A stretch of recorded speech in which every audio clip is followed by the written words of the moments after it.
जगह जगह पलौका कैलको बाबू तोर बेचारा कहवा घेर मारबोगे छौड़ी हियो हथियारा कहवा घेर मारबोगे छौड़ी हियो हथियारा।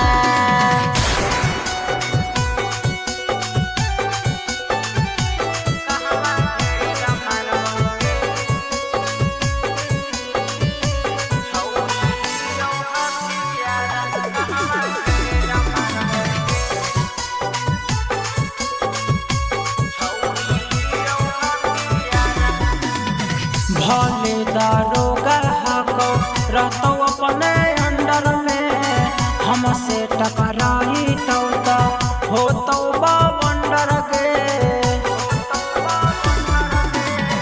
अब तू सुधार जा कर देबो अंदर रे चल सोचल के दफा बन जेभी बंदर रे। अब करबहु एगो फोन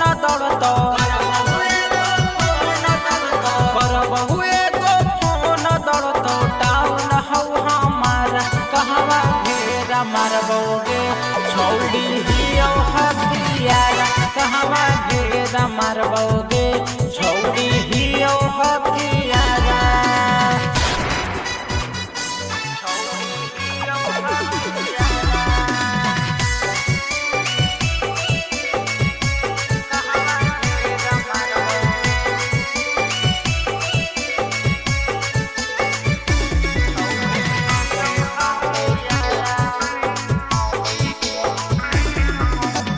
हमारा फसावे खातिर खोजो हो पटीदार के जजवा वकीलावा से ले हो सहारा गे।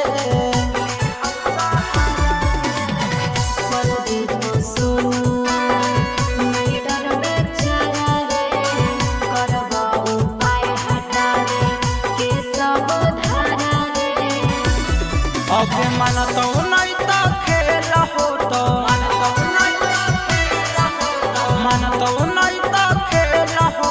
बन जइबो सैयारा कहवा घेरा मारबोगे छौड़ी हियो हथियारा कहवा घेरा मारबोगे छौड़ी